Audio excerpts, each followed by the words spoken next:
Listo. Gracias. Pues vamos a ver que los que vayan llegando, pues van llegando. Déjame ver dónde nos quedamos. Para los nuevos, que no son muchos, este ciclo de conferencias se trata de la parte militar estratégica de la guerra entre Estados Unidos y México.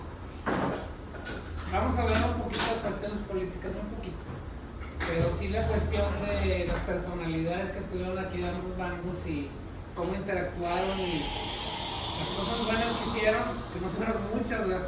Y los errores que también de los dos lados pues causaron bajas y pérdidas y de todo. Entonces me voy a adelantar de donde nos quedamos la vez pasada.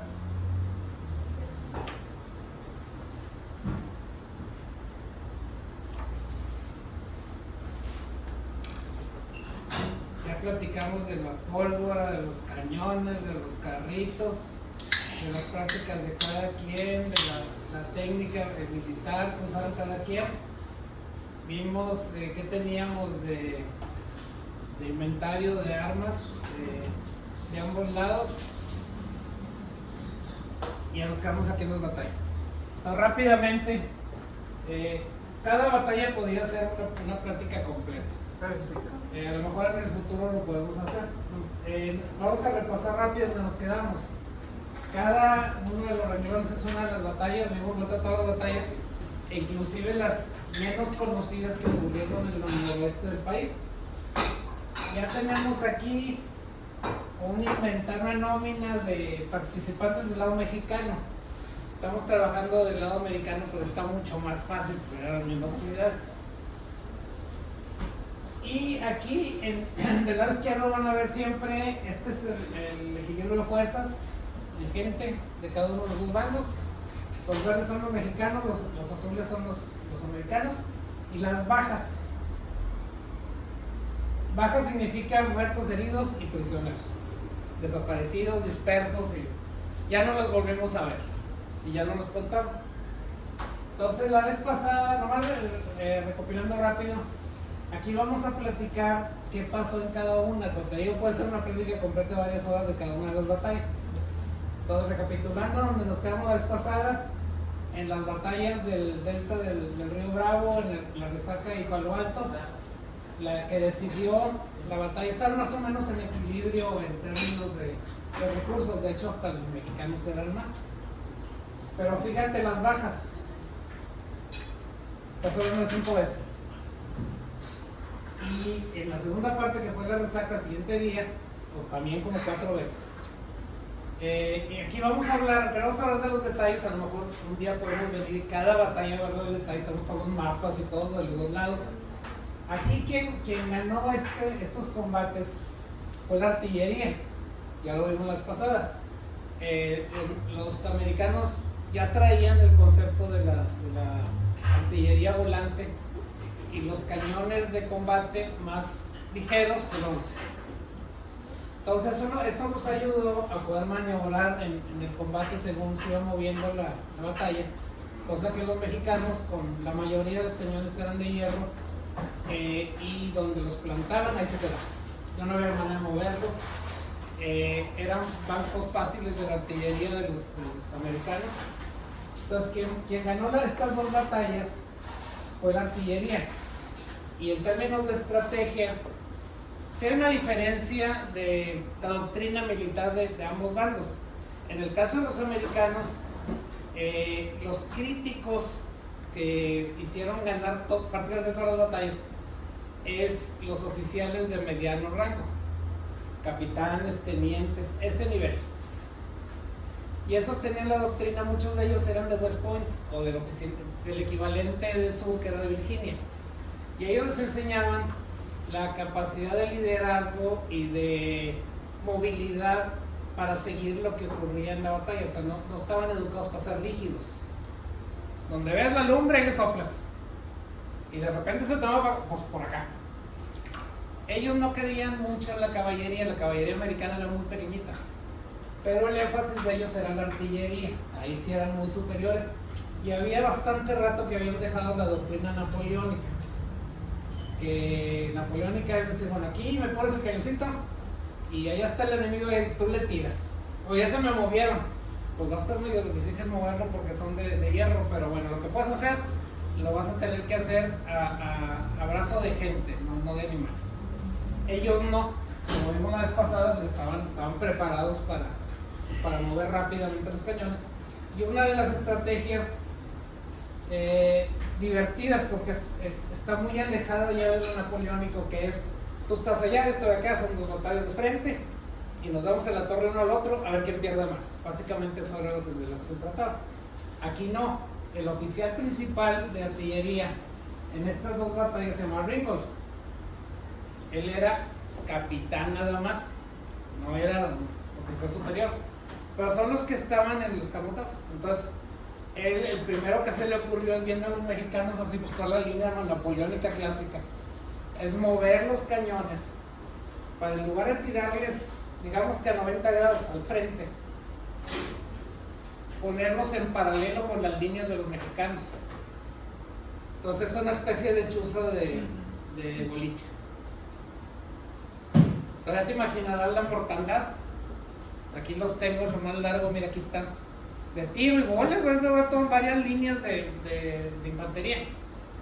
Eso para los mexicanos era básicamente ininteligible, nunca lo pudieron hacer y era muy difícil porque había que mover los cañones. En eso te explica buena parte de la diferencia de las bajas. Muchos eran de artillería. Y les decía también que cosas curiosas que van saliendo, ¿no? Que uno de los oficiales de capitán de artillería, tenía un perro grande, esos de combate, y el perro estaba entrenado para fildear las bolas del enemigo. Las seguía y luego, ya que caían en el suelo, empezaban a rolar, que seguían siendo letales. El perro ladraba como loco. Lo que hacía es que le estaba avisando a las fuerzas americanas que se hicieran a un lado porque ahí iba la bola. La bola se paraba y el perro se regresaba a esperar a que tiraran otra y volvía a hacer lo mismo y lo mismo. Nosotros no teníamos perros. Y si teníamos perros nos los comíamos porque la parte de avituallamiento estaba horrible, ahorita me recuerdas. Entonces esta batalla la ganó la artillería. Monterrey, habitualmente nos acompañan varios expertos. Ya llegamos a un acuerdo, Eran muchos más los mexicanos aquí en Monterrey. Y fue una de las pocas, nada más hubo dos batallas en las cuales los americanos tuvieron más bajas que los mexicanos. Bueno. Una razón es que ninguno de los dos ejércitos tenían ni la menor idea cómo era un combate urbano. Los americanos estaban acostumbrados a peleas formales contra los británicos, bien napoleónicas, y contra los indios, seminoles y demás, que es una batalla básicamente caballería contra infantería. No tenían ni idea de qué se trataba pelear en una ciudad. ¿Y qué te puedo decir los mexicanos? Toda la vida, por cuestiones de caballeros, en toda la guerra de independencia y toda la ola de guerras intestinas que hubo, siempre se salían de las ciudades al descampado y ahí se daban la torre. Y el que ganaba, pues ganaba la ciudad. O sea, no había balacera en las ciudades. La batalla de Monterrey no hace ningún sentido estratégico, ni táctico, ni nada para ninguna de las dos partes. ¿Por qué fue así? Mira, si ves lo que pasó antes, los mexicanos entregaron Parras, Monclova, Saltillo y Matamoros sin pelear. Las entregaron. Estuvo así que también Monterrey fue entregada sin pelear. Y eso tiene una visión estratégica que hace mucho sentido.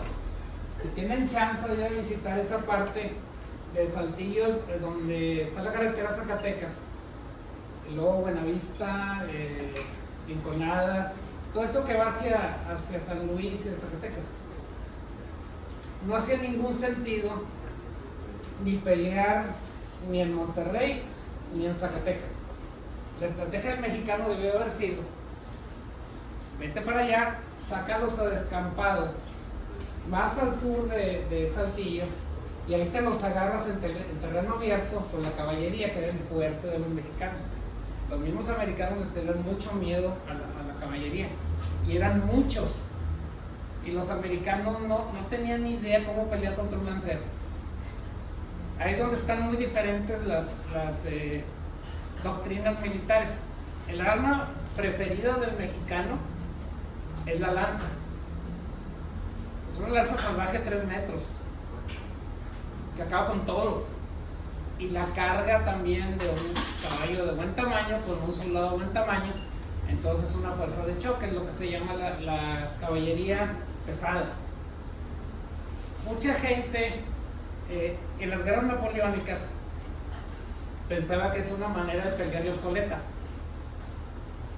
Hay observadores en Waterloo de otros países que no tienen nada que ver, y estaban en un cerrito viendo cómo se movían todos, y se dieron cuenta de cómo trabajaba la caballería pesada polaca, que estaba del lado de Napoleón, y era la de lanza.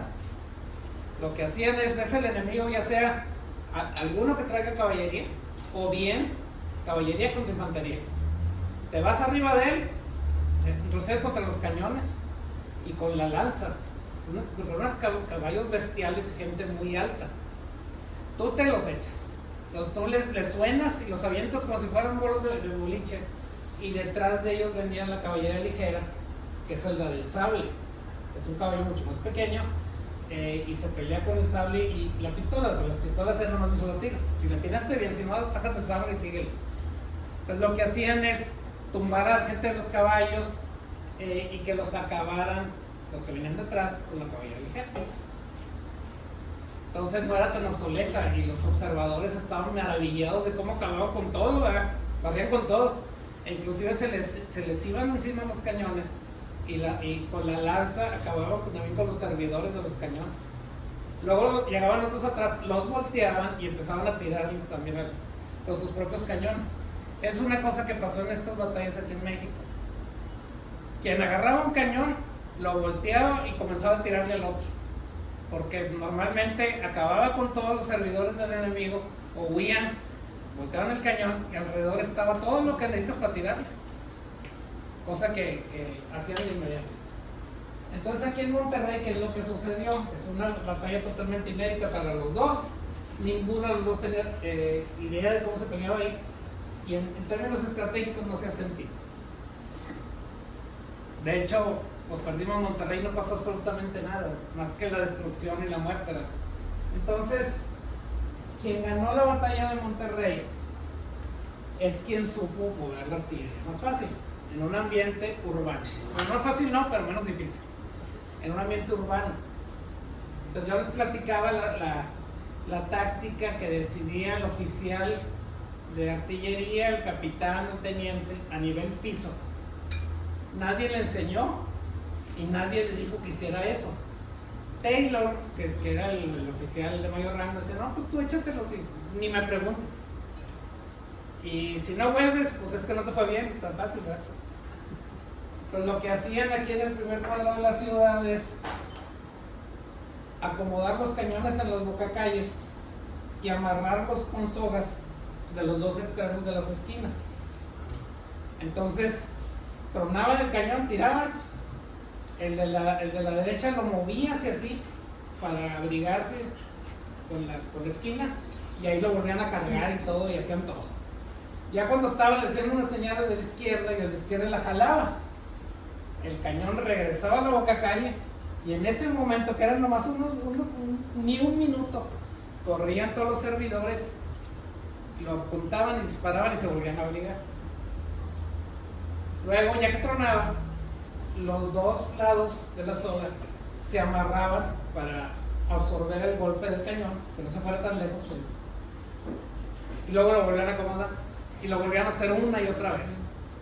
Esa es una táctica. Y la otra táctica es, los mexicanos estaban todos escondidos en las calles, en las casas y en los techos. Al que se asomaba, va para abajo. Entonces lo que hacían ellos es irse guareciendo contra las paredes, y con las herramientas de zapa, ¿verdad?, que traían, hachas y lo que hubiera, agujeraban el sillar, y ahí ponían las bombas de los cañones. prendían la mecha y le corrían. Entonces tronaba y hacían un agujerote. Y para empezar a tronar, aventaban el interior de las habitaciones hierro candente al rojo vivo. Si alguien lo tocaba, pues ahí te ves, no quedó nada del cuarto. Y luego se metían ellos, acababan con los que quedaron adentro, y luego al siguiente muro lo volvían a detonar. Y así fueron agujerando pared por pared hasta que llegaron a la Plaza Zaragoza. Para ese momento ya estaba silenciada la artillería mexicana, no había nada que hacer, no había quien tirarle, no veían a nadie.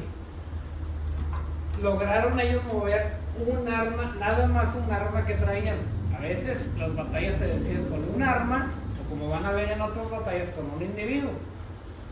Ese es un obús de 10 pulgadas. Es una boca de fuego así, chaparrita, corta, que toda la vida se ha usado desde el siglo XVI en los barcos, porque es la única que tira parabólico, para tirarle a las, típicamente no a los barcos, sino a las fortificaciones costeras del enemigo. Entonces no tiraba derechito, tiraba así. Como mortero. Es un mortero. Y el chiste es que las bolas a veces son sólidas, que puede pesar 25 o 30 kilos, hacen un gran destrozo, pero también son explosivas. Entonces tronaban y aventaban pedazos incandescentes por todos lados, ¿verdad? Se lograron acercar la bestia, hasta nomás tenían una. Si los mexicanos hubieran logrado tumbarla o llevársela, porque le tiraban los talazos para tratar de jalarla, hubieran perdido la batalla los americanos. Pero lo lograron. Y empezaron a tirarle a la catedral. Ellos sabían que ahí estaba el polvorín. Todavía nos peleamos y lograron tirar una o dos veces y lograron penetrar el techo de la catedral. No es como está ahorita, le faltaba una torre, estaba sin terminar. Y le atinaron al techo, entró y explotó adentro. Todos los mexicanos se dieron cuenta, se llama limos, maestro. Es cuestión de tiempo de que sigan tirando hasta que le peguen al polvorín, no queda nada de la catedral y se va a llevar unas 2 cuadras alrededor. Ya no hay nada que hacer. Y ese era ese momento donde se rindieron. La gente se pelea, no, que cobardes y que el embudo estaba encerrado. Una bola de cosas, pero normalmente este tipo de cosas se deciden por una persona o se deciden por un arma. En este caso, la batalla de Monterrey se perdió por un mortero de 10 pulgadas. En la siguiente plática ya lo veremos las partes técnicas. Ok, ganó la artillería. La Angostura, si tienen la oportunidad de ir, sobre todo cuando es la temporadita de febrero, que es el aniversario, ahí los pasean. Y vamos a visitar el lugar donde fue la batalla. Es en la dirección de Nosteranagro, en la dirección de la carretera de Zacatecas. Y ahí entiendes cómo estuvo el asunto. Este fue al revés. Los mexicanos tenían ventaja numérica, pero sí tuvieron más bajas. ¿Qué es lo que hizo Taylor? Taylor dijo, bueno, pues ya agarré Monterrey, ¿y ahora para dónde agarro? Su idea era encerrarse en Saltillo y esperar a que llegara Santana con un ejército enorme que calculaba que eran como 20,000. Pues no andaba tan errado, porque tenía muy buen servicio de espionaje. Ahorita hablo de eso. Pero sus ingenieros, a los que sí le hacía caso, no como otros, por ejemplo Santana, que no les hacía ningún caso, dijeron, oye, estás loco, maestro. Cualquiera que conozca la parte de Saltillo, de las salidas de Zacatecas, tú ves un llano gigantesco agujerado por todos lados. Es imposible defender aquí. Si no te agarran por acá, te agarran por acá. O sea, no se puede. Y el cuate no era muy letrado, mal escribía, pero entendía. O sea, entonces, ¿cómo le hago? No, hombre, mira, vámonos a la Angostura. Es una fortaleza natural. De ahí los esperamos. ¿Vas a ver lo que va a suceder? Bueno, pues se fueron a la Angostura, visiten la Angostura. Ahí visitamos esta última vez los reductos que dejaron los americanos, ahí están todavía. Está el llano donde fue la batalla principal y enfrente del otro lado de la carretera están dos lomas y en las dos lomas era el reducto de los mexicanos. Más o menos la distancia de uno a otro es el tiro de cañón. Visitamos también donde hicieron toda la cabriola, las caballerías, y donde pues no les fue bien. Y hay una cañada que normalmente está seca, nomás cuando se viene el agua muy fuerte se llena. Y ahí, una semana antes, habían encontrado otro muertito nuevo, un americano tendido ahí. Pero como es muy seca el ambiente, estaba el muertito muy bien preservado y todavía traía restos de uniforme, y lo de siempre, los botones, las hebillas estaban ahí. Era un peladote como de 1.90. Y ahí, pues, ¿qué hacemos con él? Pues échalo, ¿verdad? Ellos recogían nada más a los oficiales, los demás, donde caigan ahí. Corre la leyenda que enfrente está pues, la Narro, ¿no? Que era la hacienda de Buenavista. Curiosamente, la hacienda de Buenavista era de mi familia, cuando la batalla. Entonces mi abuelo me platicó. O sea, ¿sí la Narro? No, pues que sí, la conozco. Bueno, ok. Vete hasta el full adentro de la escuela, pero hasta donde se acaba. Y allá hay una fosa enorme común de gringos. Creemos que ahí están todavía. No, pues ahí está, ¿no? Lo más probable. De este lado, donde sí fue la batalla de artillería y todo, hay dos montículos. Un montículo, están separados como por 500 metros. Este es de los mexicanos y este es de los americanos. Y todavía, bueno, yo fui la última vez a buscarle ahí como hace un año. Cuando llueve exagerado y se viene el agua embravecida de la sierra, de la costura hacia la carretera, salen todavía calacas y... Entonces hay mucho que hacer todavía de la ecología.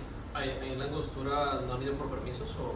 Sí, ahorita es el área propiamente donde donde estuvo la batalla es un ejido. Entonces yo me cotorreé el ejidatario. Pues ya, ¿cómo no? No, pues traigan un mandado, usted no se preocupe. Pero, ¿quiere acampar? No, pues que sí, bueno. No le va a pasar nada, aquí no te lo cuidamos, usted no toda la familia aquí. Pero traigas un perrote, porque en la noche sale el puma y sale el jabalí y de todo. Me llevé a mi pitbull. La pobre perra no durmió toda la noche. Porque nomás veía ojos prendidos ahí por todos lados. Que no hacen nada, que se comen, ¿verdad? Pero no hay otra, porque es un trabajo muy arduo, están buscando. Y he encontrado cascajo, bolas completas, arreos de caballo, los frenos. Y todo lo agarramos, echamos una caja y lo llevamos al museo. Vayan al museo de la angostura. El edificio es muy bonito, antes era una tenería del siglo XVIII. Y hay un montón de cosas. Y algunas de ellas ni ha habido tiempo de catalogarlas. Es muy interesante experiencia. Bueno, entonces, ¿qué es lo que pasó? Porque perdimos. Fueron 2 días de batalla. El servicio de inteligencia de Santana era pésimo, muy malo, por no decir inexistente. Y el de los americanos era muy bueno. Y aparte, le pagaban lana a los rancheros para que le soplaran. Entonces venían monitoreando a Santana desde que salió de San Luis Potosí. Sabían perfectamente cuántos eran y qué traían. Nosotros mexicanos no. Entonces, en su mentecita, Santana pensaba, es un ejemplo de wishful thinking. ¿Qué es wishful thinking? Pensar que mi enemigo va a hacer lo que yo digo. Me parece una tontería, ¿verdad? Pésima teoría de juegos. Él pensaba que los americanos lo iban a esperar así papita en Buenavista o en la parte llana. Y ahí vamos ya como a unos 5 o 6 kilómetros de ahí se dieron cuenta que no había nadie. Nos mandó un par de oficiales de caballería. Pues qué onda, o ya se asustaron. Lo primero que pensó es que se habían asustado. Entonces sí, o si iba a atacarlos en Saltillo. Otro ejemplo de wishful thinking, claro que no es cierto. Y ahí viene, ¿sabes que están todos allá trepados en la sierra, en la angostura, y ya acomodaron los cañones y todo, no nos están esperando? Entonces él manda a la gente que venía toda fregada sin comer, sin tomar agua. Muchos se quedaron en el camino de frío, porque era febrero. y sin desayunar, vámonos a Paso Veloz. Y se fueron todos a Paso Veloz, él también. ¿Ya? Y acuérdense que le faltaba una pierna, no era fácil. Ya van. Inmediatamente comenzó la batalla, no descansaron, no comieron nada. Y aún así, el primer día lo ganaron los mexicanos.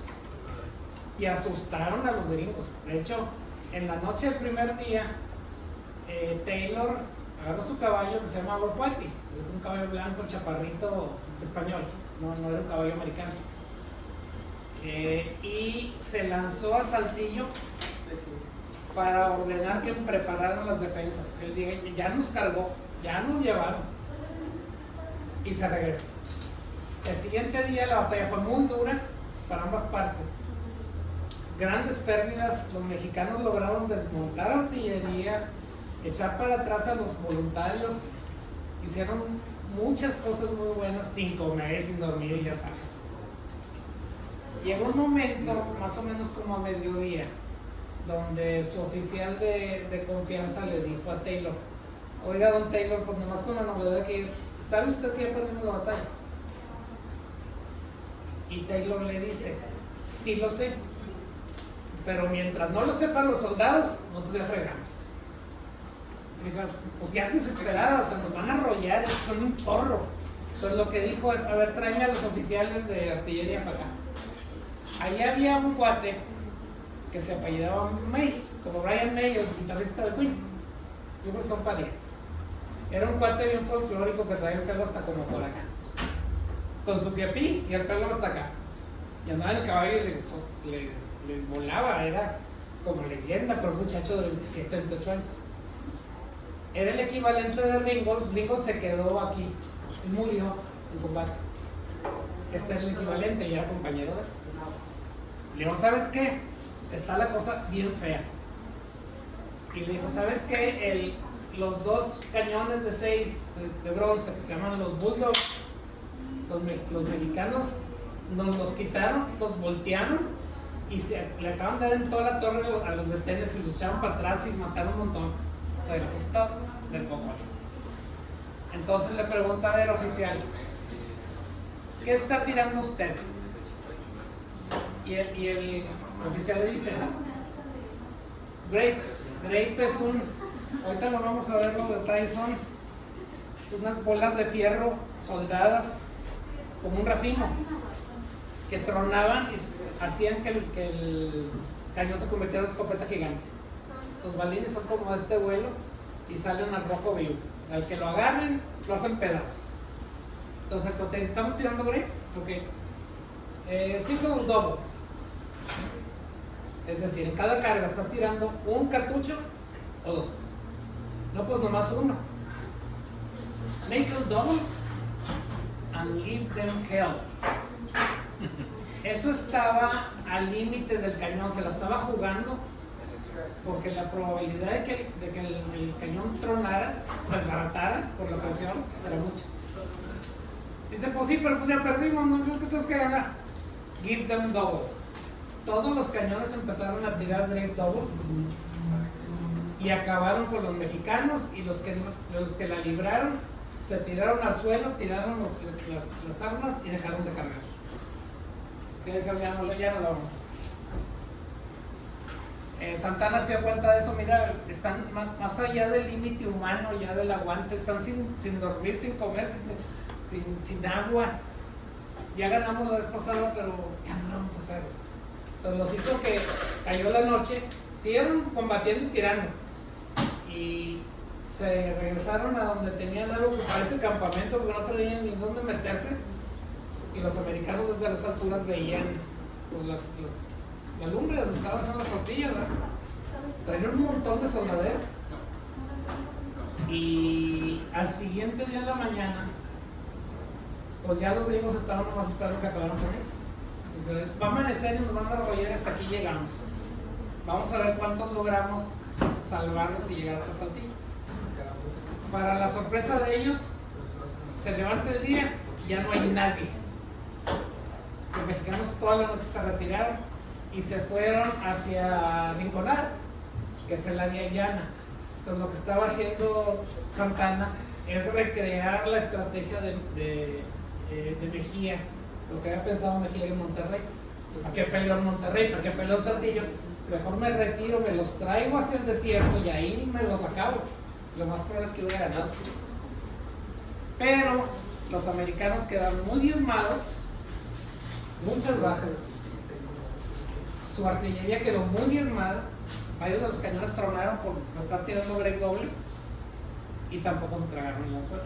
No tenían fuerza, pero tampoco se tragaron el anzuelo.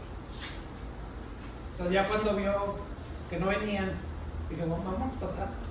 Y ahí vienen en el desierto, otra vez frío, hambre, hasta San Luis Potosí. No es la carretera de ahorita que pasa por Matehuala, es la antigua que pasa por Venado y Celgar.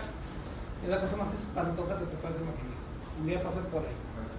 Desierto, frío, calor de 40 y tantos grados, no hay agua, bla, bla. Y murieron gran cantidad de mexicanos hasta que los que alcanzaron a llegar, llegaron a San Luis Potosí. Nos acabamos de dar cuenta desde el año pasado de otro amigo que en San Luis los mexicanos ya estaban haciendo también fortificaciones. Estaban esperando que los americanos se metieran en esas Andes, pero pues ya lo hicieron, ¿cómo? Ahí se hubieran quedado los burros de los caballos, todos se hubieran quedado, no hay agua. Entonces, ¿quién ganó aquí? Make it double. Los cañones de bronce de 6 libras con doble grade. No hay tanta hueva que cobarde y que estaba ya puesto por los gringos y que todas las historiadores así alucinan. Pues enfrente de estilo está lo técnico, está muy fácil. Es curioso que los mexicanos, entre toda la batalla y la matación, entre lo que pasó, se alcanzaron a llevar los 2 bulldogs, se los llevaron arrastrando. Y esos bulldogs, los dos cañones americanos de bronce, aparecieron en Veracruz. Y allá los capturaron los americanos otra vez. Se los llevaron, los usaron, se los llevaron. Y ahorita están en West Point los 2 cañones. Ahí están, los 2 bulldogs. Los cañones más viajados del mundo. Podríamos hablar de postura. Entonces hasta aquí llegó las batallas en el noreste.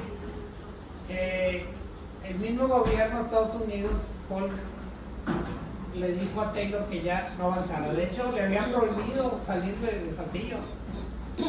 Avanzó a Angostura porque quiso. Entonces, aquí se acaba toda esa cadena de batallas.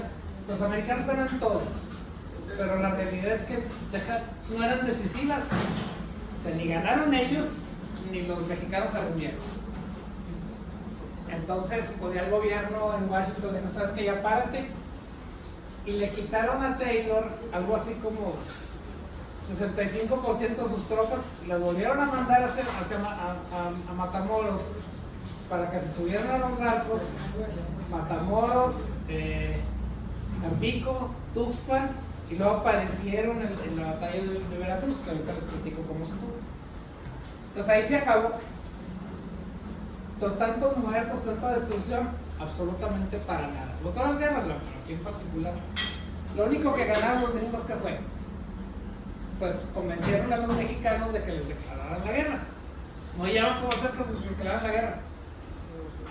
Y fuera de eso, si hubiera sido al revés, entonces hubiera sido muy decisivo. Si los americanos hubieran perdido aquí, o tal vez en Monterrey, estuvieran a un triz así, lo que hubiera pasado es que los mexicanos los hubieran acabado, porque esos no eran buenos para tomar prisioneros. Ay, si me murió, ya sabes, ¿no? Sí. Los americanos eran más formales. Entonces, hubiera sido necesario que lo que daba de este ejército de Taylor se regresara al delta del Bravo a defender la frontera. Y eso hubiera provocado que los arreglos que ya estaban haciendo los americanos para mover grandes cantidades de tropas desde Nueva Orleans hasta Veracruz hubieran tenido que regresarse para defender posiblemente Corpus Christi. Si no es que la frontera con Luisiana, de Texas y Luisiana, hubiera sido una historia totalmente diferente. Pues fíjate cómo make it double y un mortero de 10 pulgadas y una táctica alterna de artillería, decidieron todo. ¿También esto? Y gente muy talentosa. Entonces, hasta aquí llegamos. Ya no siguieron adelante más allá de Buenavista, dejaron pues un destacamento pequeñito para que siguieran en Saltillo. Duraron ahí todo el resto de la guerra. Y curiosamente, los americanos que se quedaron aquí en Saltillo ayudaron a los mexicanos a contrarrestar los ataques de los indios. Ahorita les platico. Ahora se lee que los americanos defendían a los mexicanos. Y los indios, básicamente comanches, cuando tenían otros compadres que eran igual de malvados que ellos, aprendieron a tenerle mucho miedo a los americanos. Porque aunque eran salvajes y sí le entraban de veras a la guerra, no sabían qué hacer contra un cañón. Le tenían terror a los cañones. Y no tenían una medida de cómo le hago con un cañón que avienta lumbre y bolas de fuego, ¿cómo le hago? Pues nomás los veían así, y el que se quedaba atrás, eso sí, lo mataban, lo desvalijaban y a lo mejor hasta se lo comían, porque eran antropófagos. Pero ya entrarle, no estaban tampoco de acuerdo con los mexicanos. Ahorita les platico cada quien qué hizo. Entonces, de aquí para adelante ya es la ruta de Cortés. O sea, tuvieron los americanos que hacer lo mismo que Hernán Cortés. Aquí no está la batalla de Veracruz. Es la segunda vez en la historia del mundo que hay un desembarco pues, naval y de tierra. Había habido uno antes en el norte de África de los franceses. Ahorita, pero eso lo voy a dejar al último porque es bien interesante. Una vez que los americanos ya estaban en Veracruz, ¿cuál era el problema? Que ya se estaba acercando la temporada, ya había dejado de ser fresco, y el zancudero. Y eso significa el vómito negro. De hecho, mucha gente se enfermó y se murió. Porque todos eran güeritos y pues el zancudo dijo, ¿aquí es dónde? Los únicos que sobrevivían a ese pues son la gente que vivía ahí. Entonces, no les queda otra a los americanos que adentrarse en la dirección de Puebla y empezar a subir el terreno, más fresco para echarle al león zancudo y no llegaba. Esta parte logística es una cosa increíble lo que lograron los americanos. Subir los cañones, los armones, los caballos, todo a diferencias muy grandes de altura, y muchos de ellos eran voladeros casi verticales. Entonces empezaron a inventar, pues ustedes eres ingeniero, ¿no? Pues hacían carruchitas y amarran y tú le jales y yo le empujo.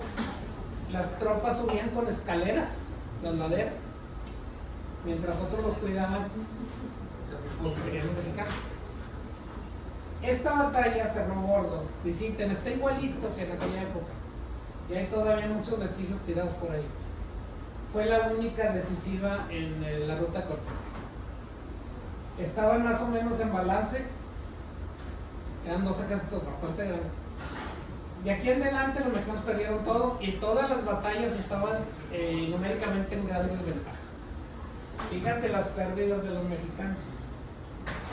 Esta fue la última vez que Santana estuvo en el campo de batalla. Aquí le abrió caliente, al final de la batalla estuvieron a punto de agarrarlo. Es bien cómico, él le faltó una pierna, ¿no? Entonces no podía durar tanto a lomo de caballo. El tipo era bragado y estaba fuerte, pero no era para tanto, lo movían en un carreto con mulas.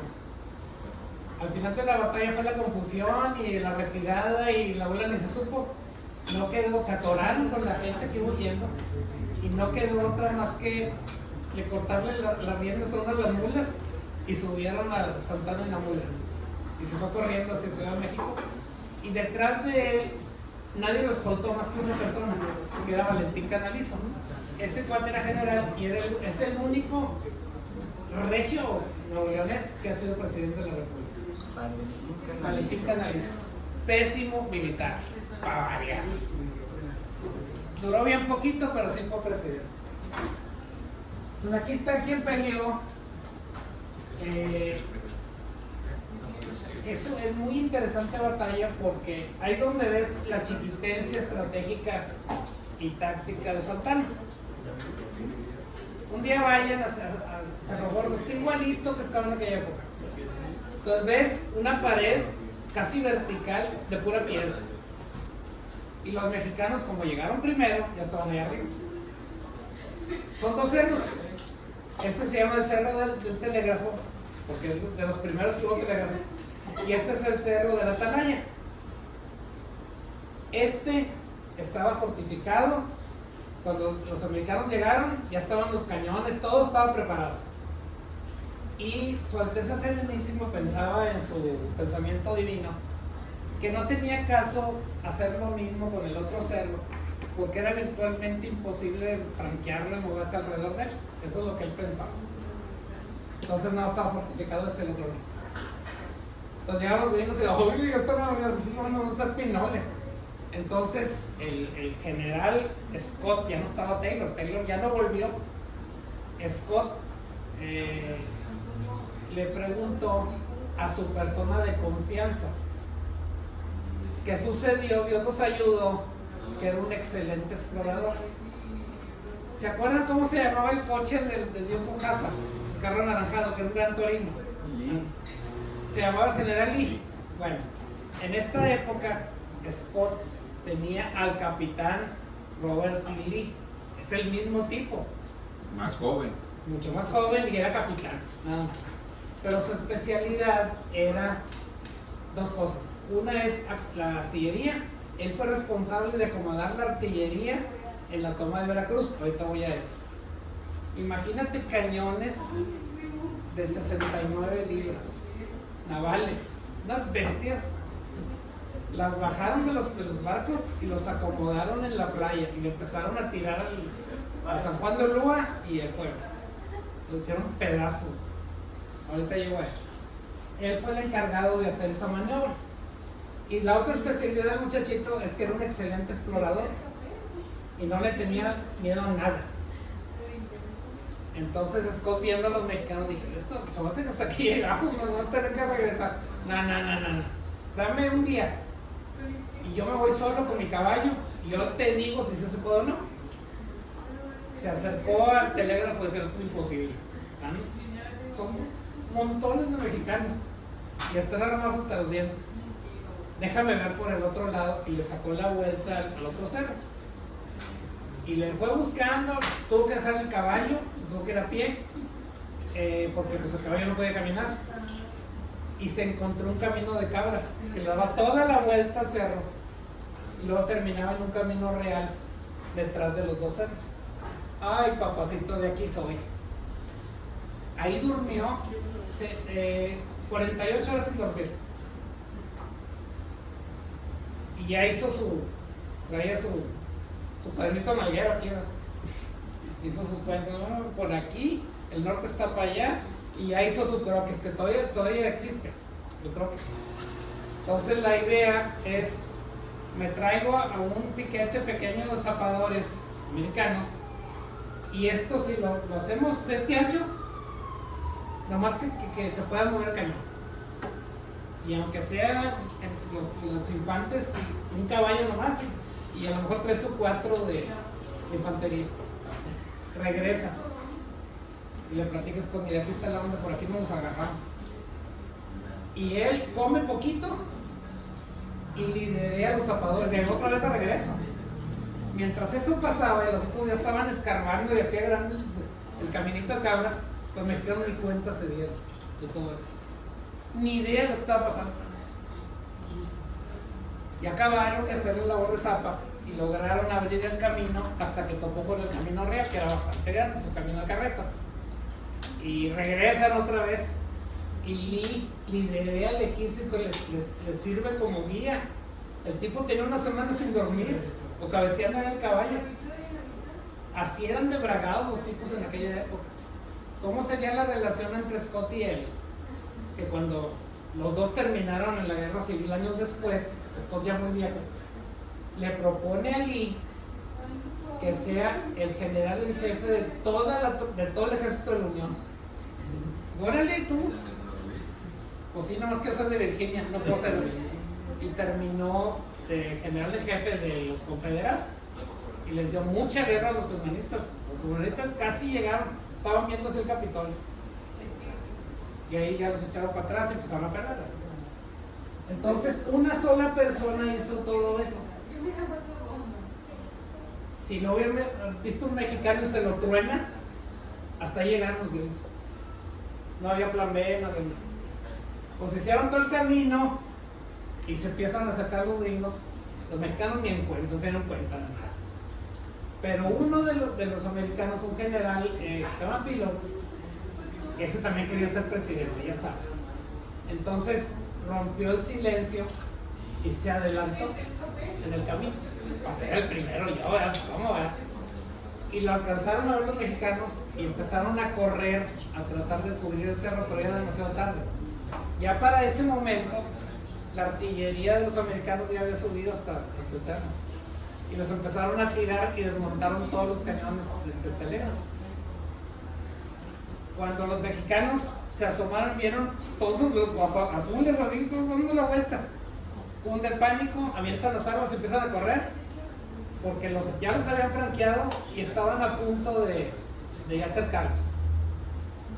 Es una estrategia muy común desde el tiempo de los espartanos, de esa gente, que cuando está rodeando al enemigo y lo vas a rodear, no lo rodees al 100%, porque va a pelear por su vida. Entonces va a ser horrible para ambas partes. Déjale un pedacito para que pueda escapar. Esa estrategia lo usaba Sandino en Nicaragua con los marines. Lo rodeaban porque lo que les interesaba, bueno, mato a varios, ¿verdad? Pero me interesan los ametralladores y todo lo que traen. Entonces no los encircles completamente porque van a agarrar esto y nos van. Y a lo mejor sí los acabamos, pero va a ser terrible también para nosotros las bajas. Y así lograron que escaparan y agarraron todos los ametralladores. Al rato todos los sandinistas andando con ametralladores. Esto era igual, les dieron una salidita para que pudieran escapar al camino real y se vino toda la macolla de mexicanos a pie, a caballo, en burro, como todos subiendo al mismo tiempo en la dirección de México. Si no ha sido por Pillow, que se adelantó un ratito, el número de bajas hubiera sido todavía mayor. Fíjate, en una sola batalla, que duró un ratito, porque estos eventos salieron huyendo, Santana perdió una tercera parte del ejército y la dejó. Y los cañones, y los animales, y las armas, todo. De ahí en adelante, perdieron los mexicanos todas las batallas y no había esperanza. Hubo heroísmo, pues esperanza no había. Entonces, en este caso es un ejemplo donde una sola persona hizo toda la diferencia. Entonces, siempre es igual. O es una arma o es una persona. Con esa visión, pues dices tú, bueno, que cobarde, que el otro, que por eso, pero lo técnico y el corazón de los gentes lleva mano sobre todo lo demás. Por eso fue grande el libro. La siguiente es Padierna, ya acercándote a Ciudad de México. Ya estaba muy disminuido el ejército mexicano. Ya era muy superior el americano. Y aún así dejaron más de la mitad otra vez. Aquí en Padierna hay unos detallitos así medio curiosos, y otra vez la que hace toda la diferencia es el apellido de los americanos. Ya estaban a altura, entonces ya estaba más llano, ya no había tanta sierra y todo, y pues la artillería volvió a acabar. Los mexicanos ya habían perdido casi todo de los artillerías. Ya quedaban puros cañones de hierro virreinales y cosas así. Entonces ahí dejaron otra mitad. Y esto es muy interesante. Esta sí es una batalla de veras. Pero mira la diferencia. Estás hablando de 7-1, que se dieron una que hacer, ¿verdad? Pero aún así, los mexicanos pelearon como leones y les hicieron muchas bajas a los americanos. Esta es la segunda batalla donde hay más bajas de los americanos que los mexicanos. Churubusco es un convento donde ahorita está el Museo de las Intervenciones. Si tú lo ves, es una bestia gigante, una cajota de sillar, y atrás es un complejo con más edificios. Tú lo ves y dices, esto es intomable. Claro que ¿cómo lo vas a hacer? Los cañoncitos de 6 pulgadas no le entran, de 6 libras no le entran a las paredes. Entonces lo que hicieron los americanos es, ahora sí lo rodearon, no hay agua, no hay nada. Y ahora se traían todos los morteros y los morteros también navales y empezaron a tirarle al convento desde arriba. Y en una de esas le atinaron a un polvorín. Y ¡guas! Entonces los mexicanos dijeron, no, pues, ¿qué prefieres? ¿Que te maten allá afuera defendiéndote o aquí adentro todos incendiados? Abrieron el portón y se atrincheraron en las puertas del convento y las escaleras y empezaron a tirar y les hicieron bastante bajos a los americanos, eran como leones. Eventualmente se acabaron las balas. Entonces en estas batallas ya no estaba Santana. Santana ya estaba en el Palacio Nacional aquí viendo qué pasaba. O sea, ya no se acercaba a la lumbre. En estas dos batallas, sobre todo la caballería, nada más estaban viéndose y no le entraron. Ahora pensamos sobre todo el caso de Churubusco. Mientras lo que quedaba de los mexicanos se defendían, si la caballería les llega por retaguardia, los sacaban. ¿Quién estaba ahí? Estaban puros enemigos de Santana. Estaba el general Álvarez, que en ambas nomás estaba viendo con los caballos así. Pero él odiaba a Santana, y Santana lo odiaba a él. Entonces, se acabó la tesis. Ni una carga ahí para llenar el espejo, nada. Eran de Guerrero ellos. Entonces te vas a encontrar varios tipos que traían problemas muy serios de muchos años con Santana. Entonces, ¿qué prefiero? Había que decidir. Si yo le entro en la batalla, posiblemente hasta la gano. Pero ¿cómo voy a quedar ahí con muertes? O mejor no hago nada. Son el tipo de cosas que no te encuentras en el ejército americano. Pero el mexicano sí. En estas dos pudieron haber ganado, aunque tenían una diferencia numérica muy grande, la caballería mexicana era muy superior. Mira, Corazón de Tunancingo. Ahí estaba Nicolás Bravo también. Y no le entró. Y también en Churubusco fue el final de los voluntarios extranjeros, que lo platicamos la vez pasada. La gente le llama San Patricio, les llama la Legión Extranjera, les llaman los Colorados. Ya encontramos documentos afortunadamente donde es válido el nombre de irlandeses, aunque en realidad el número no llegaba a batallón. Un batallón es como de 500 más o menos. Estos no llegaron nunca a ser más de 200. Y terminaron la guerra como en 50. Ahorita les enseño los documentos. Lo feo del asunto fue que aquí en Churubusco, esos voluntarios extranjeros, los que sí eran irlandeses, pues eran puros desertores del ejército americano. Casi todos, había unos pocos que habían sido rancheros en Texas y cosas así. Pero la gran mayoría eran desertores del ejército americano. Entonces ahí los agarraron a todos. Y a los 2 días los ahorcaron a casi todos. Esa es la pena por ser desertor. Y los que no los mataron fue porque habían desertado del ejército americano antes de que empezaran los balazos. Pues ahí el librito dice, si desertó antes de que hubiera guerra, le va a tocar 100 latigazos y lo hierras aquí en el cachete con una deserter. Pues toda tu vida vas a traer aquí las botas. Y los que desertan ya frente al enemigo, eso sí, porque los sacan a 70. Hasta aquí llegaron los San Patricios. Quedaron muy poquitos y esos poquitos terminaron la guerra como el cuerpo de seguridad personal de Santana. Luego se acabó la guerra y todo. Porque él tenía mucho miedo que si se ponía mexicanos como su bodyguard, pues a la primera, ¡pum!, por traidores por gacho. Entonces se recostó sobre ellos que eran leales a muerte. Y todavía en 1860 por ahí ves referencias de que los veías a los irlandeses que habían quedado pidiendo limón en Ciudad de México porque no podían regresar a Estados Unidos, pues traer una de aquí quemada.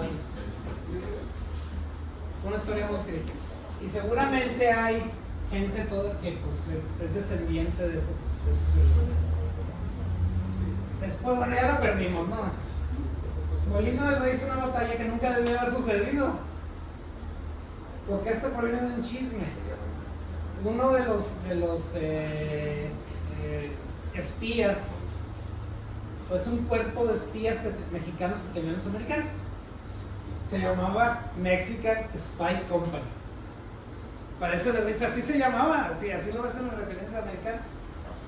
Y ellos pelearon aquí en Churubusco los traidores mexicanos contra los traidores americanos. Se mataron entre ellos. O sea, si no fuera trágico, pues sería bien cómico, ¿no? Oiga, doctor, Sí. pues ellos dejaron que se mataran, ¿no? Por lo mismo que, por los números que... No, está horrible. Está- Pobre mexicano. Pero fíjate cómo le hacía Santana. Él ya no iba a los balazos. Pero de alguna manera volvió a meter gente al ejército, quién sabe de dónde. Lo que hacían era meterse a las cantinas, a las escuelas, y agarraban a quien agarraban y lo metían de soldado. Porque el tipo en su vida ha visto una espada. No, pues tú echas carne de cañón. Pero era leva, ¿verdad? Era leva salvaje. Y los que no se cargaban daban mordida para que no se los cargaran. Pues eran los fifís que traían lana. Pero todos los demás ahora para arriba y para arriba. Y pues nomás los desaparecían. Ese es el problema para nosotros, que reconstruir hacia a la letra los nombres de algunos de ellos que pues como que ya son héroes, pues se morían, ¿verdad? Es muy difícil. Muchas veces lo agarraban de una cantina, ni alcanzaban a poner el nombre y ya se murió el tipo. Aquí, en el caso de Churubusco, hubo este fenómeno muy curioso. Un batallón de españoles nacidos en España. Así se llama el batallón de españoles. Lo triste es, hasta el uniforme ya tenemos, pero estos pobres pelearon en Churubusco y ya no los ves en el rooster del Molino del Rey. Significa que los exterminaron a todos o cuántos ahí te ves. Entonces esa gente, dices tú, ¿cómo se llamaba? Pues no sé, en la bola mismo no hubo ni chance de anotarlos y ya los habían hecho piano los pobres. Pero pues, todavía hay muchos documentos que buscar, ¿verdad? ¿No? Buscando gente para ponerle a los muertos nombre, como quiera fueron héroes, unos más y otros menos. Pregunta, Miguel, ¿hay correspondencia guardada de Scott, de Taylor y de oficiales gringos? Sí, sobra. En algunos casos hay que tomarlo, como dice el gringo, con un pincho sal, porque ahí está la política, ¿no? El presidente Polk era demócrata. Ya estaba viejito, entonces él no veía que pudiera reelegirse, pero él pensaba que pues, se tenía que reelegir otro demócrata. Curiosamente, tanto Taylor como Scott, los dos eran Whigs, que es el padre de los republicanos. O sea, es el otro lado. Lo curioso es que dentro de las filas de los demócratas no había generales de valía. No les quedó más que agarrar a estos dos. Y aún así, Taylor, aunque era un viejo ya grande, bragado, nunca había tenido un ejército tan grande en su mano. Jamás.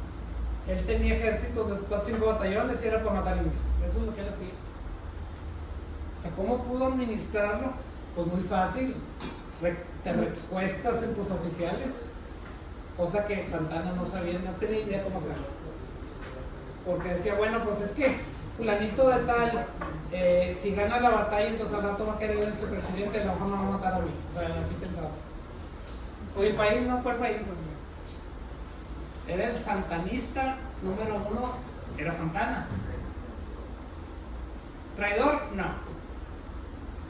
Así pensaba como santanista.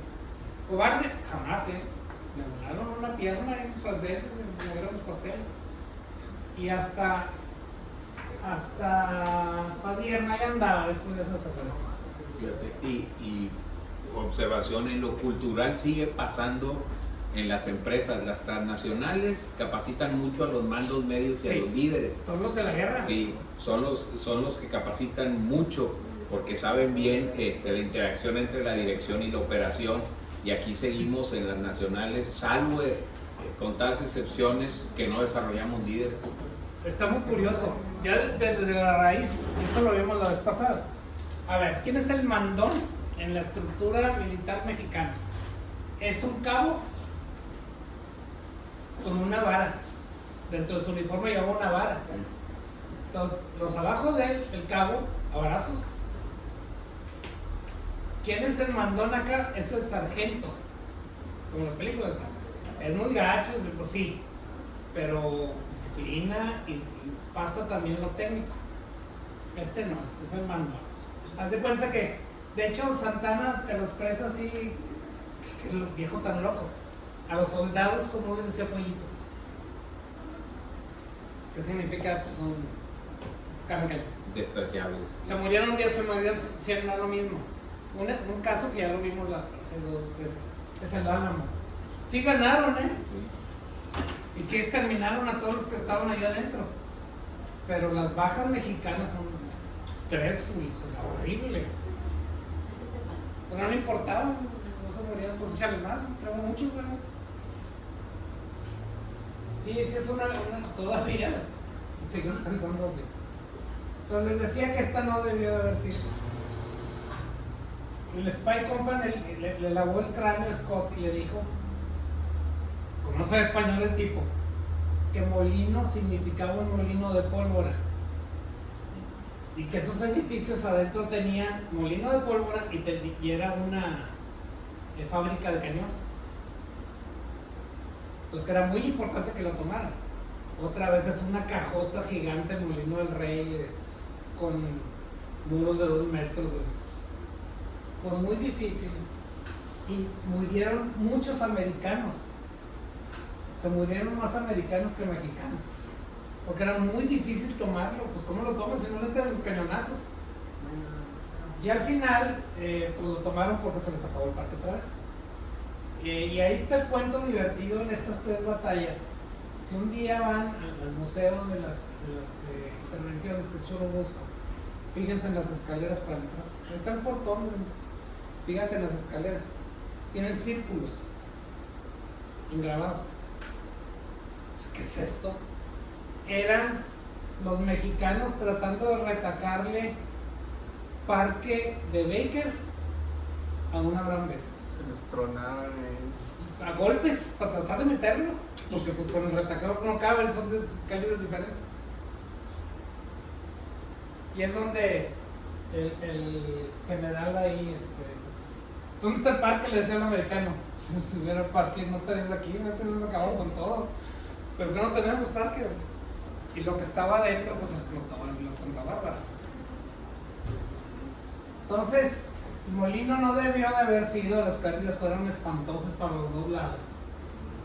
Todavía falta que analicemos de dónde sacó ejército este infeliz de Santana, porque otra vez, ¿de dónde lo sacaríamos? Pura leva, pues ¿qué te puedes imaginar, verdad? Y vaciaba cárceles, hacía de todo, se metía a las cantinas, así. Pero al final, los americanos terminaron tomando el molino y luego hablan de ¿cuál pólvora? Aquí no hay nada, es un molino de grano. Sí. Eso sí había maíz y todo eso sí había. Entonces es la batalla que sí es famosa porque no debe de haber sido. Y la que todos conocemos que es Chapultepec, ¿verdad? La ventaja de los americanos al tener el control de todos estos, que están muy cerquita, es un mapa desde arriba y ves así los lugares de las batallas, es que de aquí acomodaron sus cañones y empezaron a tirarle a Chapultepec. Ahí había mucha pelea porque Chapultepec realmente no es una fortaleza, es un palacio y era una escuela. Entonces no tenía características típicas de una fortaleza tipo así española, donde podía resistir. Entonces había mucha pelea entre los mismos generales y con Scott si valía la pena tomarlo, o simplemente le sacan la vuelta y te sigues a Ciudad de México. Ya después de que ya no hubo nada, o sea, ahí se acabó. Ya nada más hubo combate en las garitas, que todavía tenemos que echar cuentas cuántos se murieron. Aquí tenemos un estimado. Entonces, bueno, vamos a hacer una... Scott era, a diferencia de Taylor, era un tipo muy educado, era muy mesurado y también cuidaba mucho a su gente. Dice, mira, vamos a hacer una solución de compromiso. En todas estas, tírenles con los cañones con todo lo que tengan y tírenle a Chapultepec. Si se rinden, pues ya fregamos y nos vamos a ahorrar muchas bajas. El pobre Cerro, los agüehuetes que habían puesto los emperadores aztecas, no quedó ni la memoria. Llovió fierro hasta que se cansaron. Y la historia oficial no te dice que hubo una gran cantidad de deserciones, tanto del ejército como de los mismos cadetes. Los dos tenían permiso de Santana de evacuar, pero unos decidieron, o me quedo a defender, y otros no. Se fue una gran cantidad de gente. Dejaron una parte pequeña de soldados profesionales y los cadetes, que ninguno de ellos estaba calificado para ser soldado, eran cadetes, no sabían pelear. Pero eso significa que eso no les quita pues la valentía. Nos acordamos nomás de 6.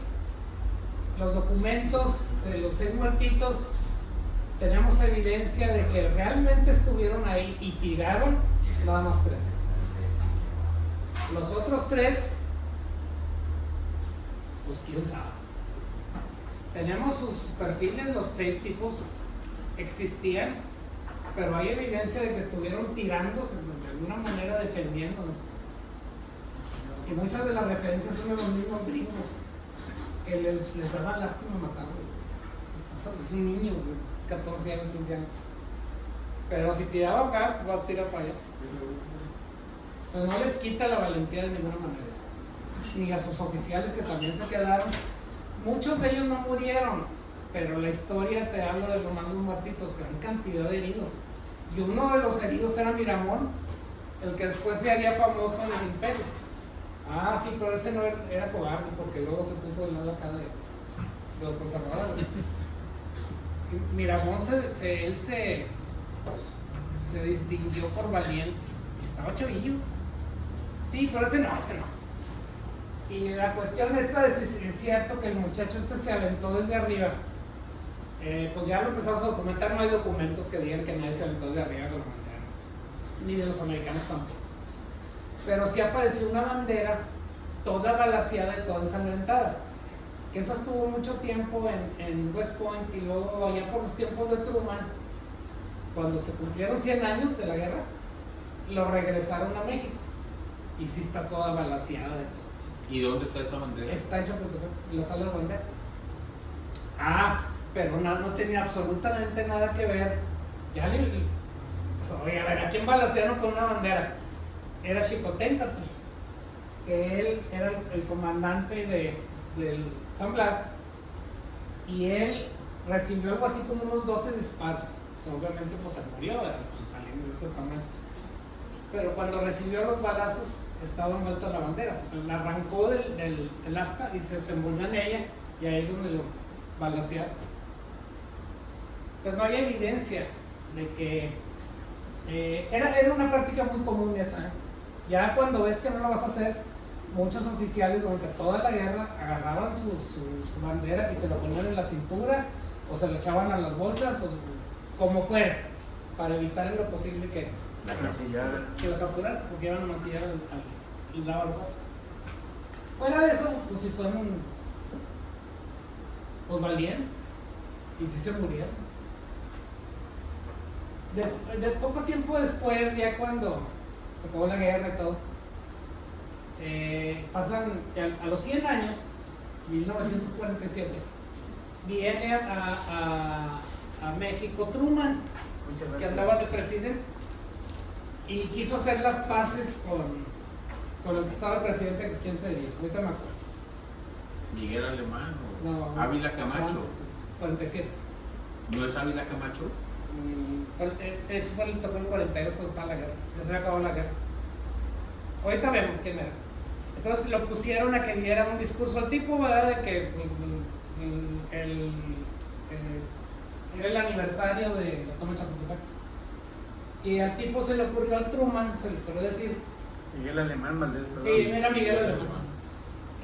Fíjense que 100 años de odio entre nuestros países se arreglan con un minuto de silencio. Se le ocurrió decir y puso una corona ahí.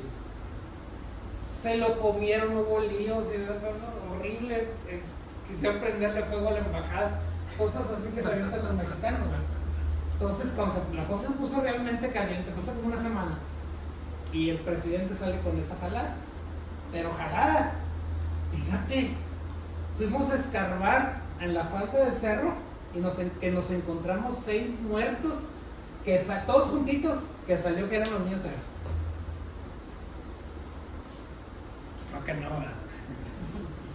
Y si eso se lo vendieron a los mexicanos y de ahí salió toda la cuestión esta del rollo nacionalista.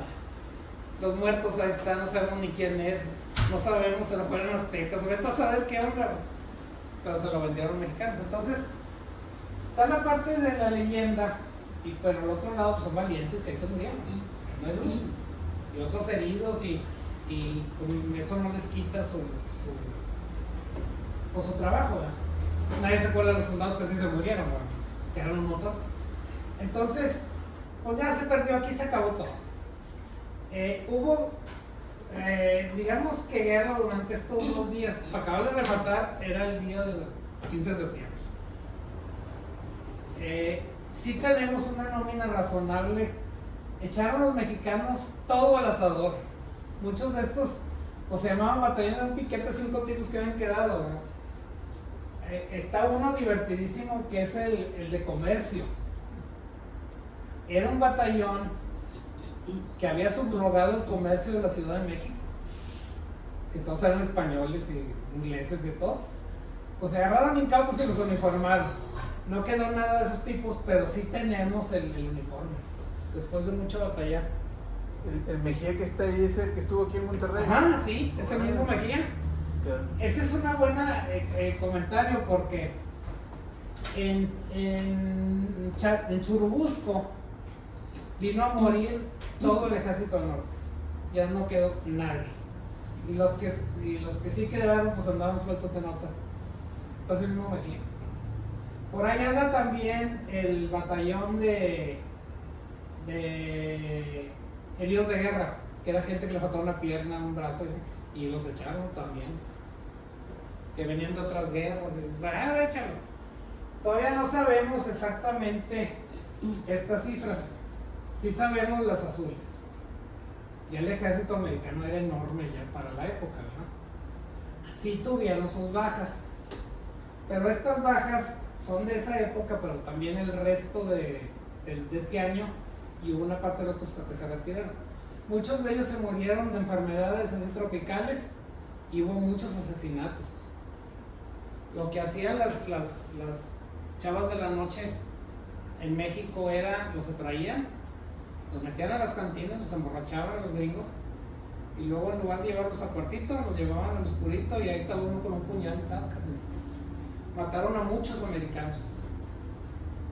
A pesar de que el mismo gobierno de México decía, por favor no hagan eso, van a arrasar toda la ciudad. Hubo muchísimas bajas y también mucha enfermedad. Más por robo que por patriotismo, ¿verdad? Pues lo robaban y luego se lo sacaban, lo mataban. Como que salían gratis, algo así. Eso no vale. Todavía aparecen muertos y toda esta parte es muy interesante y muy divertida. Todavía falta mucho documentar eso. Más o menos tenemos una idea de cuáles fueron las bajas de los dos ejércitos, más o menos. Faltó nada más platicar de Veracruz. Cuando vea las armas de los americanos, el capítulo completo de naval. Pero esto es lo que sucedió, ¿verdad? En esta época fueron 20 días de sitio. Los americanos juntaron aproximadamente unos 70 y tantos barcos. que para esa época era una flota bastante grande. Los más antiguos eran del tiempo de la independencia de los americanos, eran barcos muy viejos. De 1770. Sí, por ahí, de vela, ¿verdad? Sí.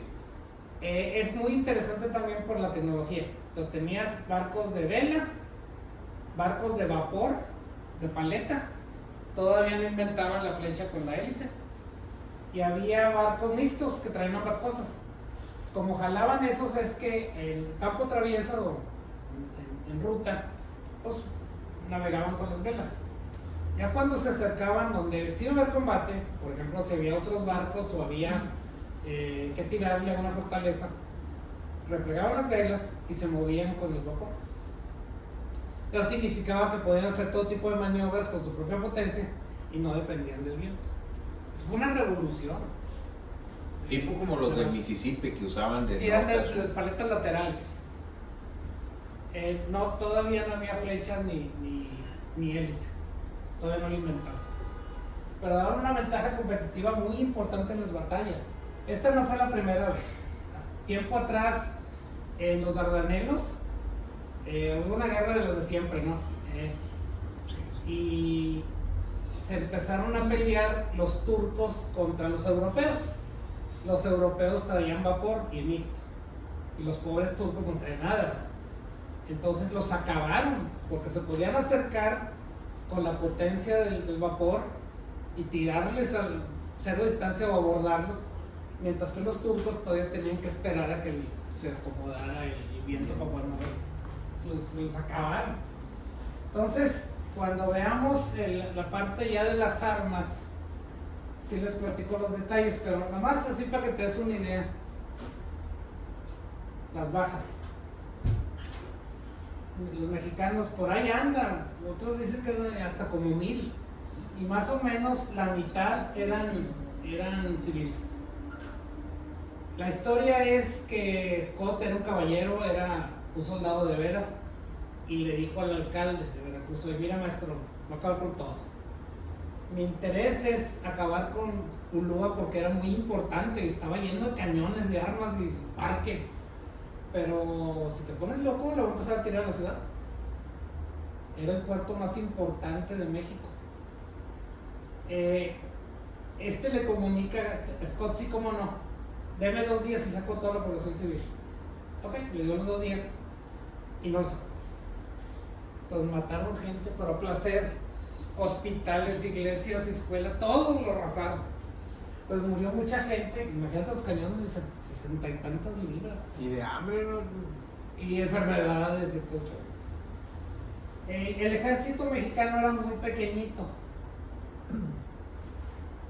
Estos ya habían juntado mucha gente.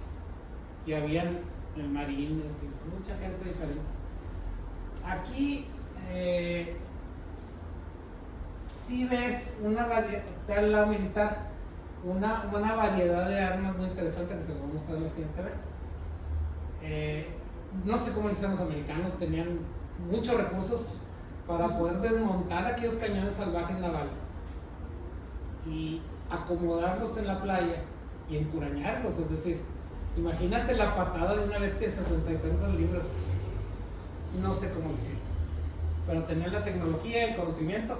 Y otra vez, como decía, es el oficial intermedio, para empezar, Robert E. Lee, es el que hizo ese milagro. No tengo la menor idea cómo los podían mover, pesan toneladas, pero lo hicieron. Los cañoncillos de 6 toneladas ni llegaban. Entonces, rápidamente desmontaron los cañones de Ulúa, se llevaron todos los que pudieron, estaban más o menos buenos, y luego empezaron a pegar puertos hasta que ya se rindieron. Tenían prisa, porque si se tardaban más en tomar la ciudad, se los iba a agarrar el zancudo. Tenían más miedo al zancudo que los mexicanos, y tenían razón. Se lo muestro ya en detalle, las armas y la parte naval es muy interesante. Estas son las menos conocidas, que ocurrieron en el noroeste de la antigua Nueva España. Esta es la única batalla que yo les puedo decir que ganaron los mexicanos en toda la guerra, con Pascual. Esa ocurrió en lo que ahora es San Diego, por ahí, por ese rumbo. Fueron 2 días de batalla, claro que son batallas pequeñas, ¿verdad?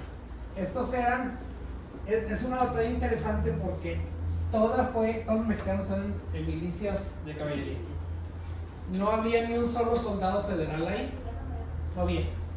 Todos eran milicianos que toda la vida habían peleado contra los indios y peleaban a la lanza. Entonces, del lado americano, los soldados eran marines que habían desembarcado de la playa. Del lado de los mexicanos, todos eran milicias y les ganaron la batalla. Otra vez, el arma y el caballo sobre la infantería marina.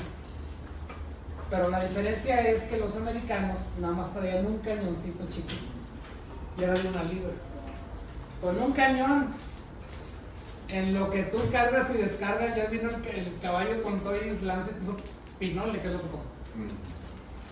Es la única batalla que ganaron los mexicanos. El bracito, esta es bien interesante, es bien poco conocida. Era ahí sí había infantería de Chihuahua y había milicias. Y yo no sé por qué, pero sí está documentado, que en Chihuahua había lanceros de Veracruz. No tengo ni idea de dónde ¿Y salieron. cómo llegaron? Ni idea, y eran lanceros, se traen caballo. Esta es muy interesante batalla y ya es más formal, o sea, ambos lados son más soldados, pero las bajas sí nos hicieron pinole. Esta tiene la curiosidad que sí traían ya organizada la artillería. Entonces, pues, ya sabes. San Gabriel y la Mesa, que esto es lo que llaman los americanos la batalla de Los Ángeles, ya eran grandecitos los 2 ejércitos. Aquí ya estaban juntos los que venían desde Kansas caminando, llegaron hasta acá, California, los americanos, más los marines, contra californios. Pero como ya traían la artillería organizada, ahí te ves, otra vez. Y la más divertida es esta. Es bien poco conocida. Es una batalla grande y más o menos equilibrados. Se llama Sacramento el lugar. Sacramento está en Nuevo México. Y ahí sí había soldados federales. Y los duranguenses, que eran un escuadrón muy bueno de caballería. Y las milicias. Esta es una batalla bien curiosa, porque los chihuahuenses, en aquella época Nuevo México era de Chihuahua, vieron todo esto y dijeron: ahí vienen, van a ir por aquí, no hay otra manera y se atrincheraron o fortalecieron un cerro. Y la posición del cerro estaba muy bien escogida. De hecho, lo usaban también para defenderse de los indios, que de aquel lado les tocaban los apaches, que eran también muy salvajes. Entonces, cuando llegaron los americanos, traen muchísimos carretones, de los que vieron la vez pasada, porque era un tirón muy largo. Desde la costa de California le tiraban a llegar hasta Saltillo. Imagínate la distancia. Entonces traían una cantidad tremenda de carretas y muchos animales. Entonces vieron el cerro y dijo: ¿y cómo lo vamos a hacer? Porque si le entramos, o sea, bajamos todos los carretones y le entramos al asalto, lo más probable es que de los flancos nos van a salir lanceros mexicanos y no va a ser pinole. Ni chance vamos a tener de bajar los cañones. Entonces se le ocurre otra vez a un oficial de nivel: oye, ¿por qué no organizamos los carretones en filas? Que lograron 4 muy largas, y en los claros ahí acomodamos a la infantería y la caballería, como ves. Entonces no los pudieron atacar las caballerías mexicanas, se lograron acercar mucho al fuerte y luego lo volaron a base pura tierra. Para acabar de rematar, los que estaban observando todo esto eran los indios, que eran apaches de aquel lado. No estaban viendo qué estaba pasando. Los mexicanos pierden, se salen de la fortaleza y se empiezan a mover hacia Chihuahua, donde podían pensar que ellos estaban seguros, y se les fueron los apaches encima. Los acabaron de acabar y le robaron todo. Todo, sí. Es lo que explica los 640. ¿Sí? Es Y- una cantidad totalmente desproporcionada de bajas, güey. Ahora, ahí Miguel también, en ese tiempo Texas ya estaba como estado independiente, Ah, sí, claro, ¿verdad? sí, ya en Estados Y Unidos. ellos protegían sus fronteras con lo que es Arizona o con Nuevo México. Bueno, lo que sí sucedió fue que no faltaba el loco que había en aquella época que pensaba que podían en Nuevo México y eventualmente en California hacer la misma barrabasada que lograron hacer en Texas. Empezar a revolucionar y que solitos cayeron los mexicanos. Hubo varios intentos de hacer eso. Uno se llama la expedición de miel. Pero los mexicanos ya estaban más abusados. Estás hablando de 1837, por allá después de Texas y todo. Y los derrotaron. Pero ahí sí, Santa Anna ya no se atrevió a hacer lo mismo que había hecho en Goliat y en San Antonio. O sea, es que matarlos a todos y no a los prisioneros. Los agarraron a los pobres tipos en Ciudad Mier, se los llevaron caminando encadenados hasta San Juan de Ulúa y ahí los encerraron. Sí, Claro que muchos se murieron de hambre, sí, todo, sí, pues los dejaron en y las todavía celdas. algunos empezaron a escapar. Y luego ya cuando estaba la guerra, todo lo que daba, ya la guerra de veras, pues ya se veía muy presionado Santana y los dejó con parol, ¿no? Sí, vete, pero no, ya no pelees, así, estaban en el ejército. Estas batallas son bien interesantes y bien poco conocidas. Sí, no hay mucha documentación de Sí eso. hay, de lo americano. Bueno, hablo de documentación para historiadores como tú, sí, ¿verdad? O investigadores. Pero así a nivel que encuentres libros o algo, casi no hay. Tú andas por allá y ahí está la placa y aquí fue. Y platicas con los historiadores de los pueblos y te dicen, aquí está el plano, mira, le entró por aquí. Aquí es un sabemos. Y si fueron mexicanos y fueron y pelearon. Entonces ahí está el itinerario que les platicaba yo de lo que pasó acá en el lado mexicano después de la guerra en el Delta del Bravo. Fíjate las fechas.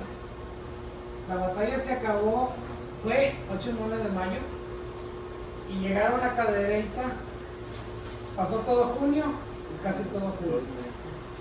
2 meses. Y aquí tenemos todo el itinerario. Aquí ya se comieron a los güeyes, eso significa que ya tiraron todo lo que traían, todo lo que traían. Aquí ya se empezaron a suicidar, la gente de hambre y de sed.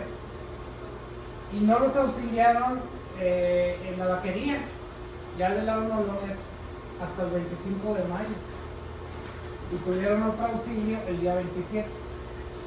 En el proceso ya se habían muerto una cantidad de gente horrible. Tú explícame, ¿por qué si pasaron 2 meses nadie hizo nada para atacar a los americanos que venían, todo el mundo sabe, en la dirección de Monterrey? Por ejemplo, a nadie. Sí. Tú dime. Porque a nadie le interesa cuál guerra. Si esos tipos, para empezar, me dan jale, Sí. los tejanos. Era comercio, ¿verdad? Era comercio, era relaciones familiares. Los comerciantes americanos se casaban con las muchachas ricas del pueblito. Sí. Los mexicanos tenían contrapartes americanas que les traían la fayuca de Matamoros. ¿Para qué peleas? ¿De qué? ¿Para qué? O sea, ¿cuál México? O sea, eso no existe. Sí había algunos guerrilleros neoloneses, apenas están empezando a salir, pero eso fue después de la toma de Monterrey. Y ya, para echarle unos numeritos y ya la próxima vez ya si vamos a armas, uniformes y demás. La hipótesis que manejamos hace rato de que toda la diferencia son los oficiales intermedios, aquí salió que sí es cierto. No puedo decir que fueron todos, todavía fue todo, porque hay que documentar tipo por tipo. Pero aquí están las bajas de la oficialidad mexicana. La cuenta que llevamos son 264 muertos, entre muertos, heridos y prisioneros. Perdimos una cantidad tremenda de oficiales, los que sí venían de la escuela militar en Angostura, el 98% se murieron. Y también en Monterrey. No, pues te quedaste sin líderes. Te quedaste sin los que hacen el jale. Sí. Entonces tienes que mover a la gente a varazos y los de arriba son puros tontos, se les vale gorro yendo para allá que el club de mujeres. Salvo excepciones como Chicoténcate, algunos otros. Pero la gran mayoría de los niveles altos mexicanos eran o compraban los puestos, compraban los grados. Sí. O eran lo peor de las generaciones de las escuelas, brutos, cobardes. Y luego para acabar de rematar le tienen mucho miedo a tomar una iniciativa que no les hubiera dicho Santana. Entonces esa fue una de las primeras hipótesis del estudio. Mira, en una batalla completamente inútil. Entonces nos quedamos sin oficiales. A los americanos también sufrieron, pero no así. No, sí, es un factor clave los líderes, los oficiales de los mandos medios. Sí, faltan los americanos. Está bien. Y la siguiente entonces vas a continuar ahora con los uniformes. Sí, nomás déjame y acabamos y todo. Sí. Ahí están, en el caso de Monterrey, todos los que marcharon. Todavía no acabamos, todos estos nomás son muertos. Nomás tenemos duda de este tipo. Todos los demás, para mí han muerto. ¿De cuál? Muerto. ¿De cuál? De Solache, que algunos escriban con S y con Z. Y Qué mala onda que no vino aquellos. ese apellido, ¿de dónde es originario? Son vascos. ¿Son vascos? Ah, ok. Y algunos creo que otros eran españoles. Porque este cuate apareció en la ruta de Cortés, pero todavía tengo que documentarlo. Todos los demás bien muertos. Si ya te quedaste sin oficiales, ¿con qué peleas? Es crítico eso. ¿Quién va a jalar a la gente? ¿Con palos? Ya está, los americanos también sufrieron. Pero mira, por ejemplo aquí, los tenientes nada más se murieron el 37%. Es terrible, pero no fueron Sí, exterminados. pero todavía tenías quién tomara decisiones Sí. en el campo de batalla. Los capitanes nomás el 33%. Hasta ahorita la cuenta, porque va a salir nomás muertos de 192. Para empezar, está totalmente desproporcionado con los mexicanos. Pues son el triple. Así como inversamente proporcional. Sí, A la burrada, ¿verdad? sí. Y ahí tenemos el PAI para, bueno, ¿y dónde se murieron? ¿Qué les pasó? Y sí es cierto, particularmente Monterrey, la angostura fue muy dura para ellos.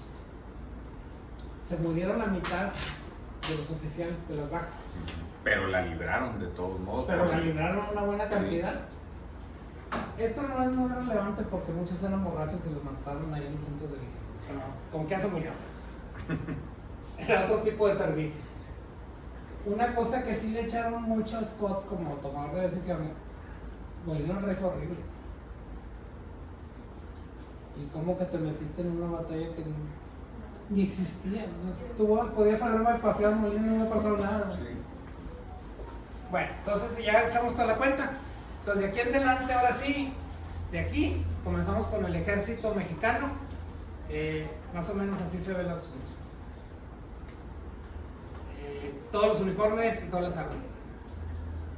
Es infantería, caballería, artillería y navales. Y también se colaron los indios. Ya tenemos cómo estaban acuariados y qué armas traían. Perfecto. Muy bien. Así muy mira, bien. así va a ser. Muy bien, pues muchas gracias, Miguel. Está bueno, Perfecto. entonces nos vemos la siguiente, Sí. ahora sí ya nos arrastramos. Ok. Que nos la llevamos más ligera, más rápida. Que tengas buenas noches. Luego, igualmente. Nos vemos. Gracias por venir. De nada. Muchas gracias. Pues si no es esta semana que viene, la otra. Muchas gracias por tu tiempo, doctor. No, apenas nos dice. Oye, doctor, y cuando lo andabas cargando en la angostura, ¿no se encontraron los Peterson? ¿Me encontré qué? Los revólver Peterson. A ver, no, es que había muy pocos de los de veras, los Walker.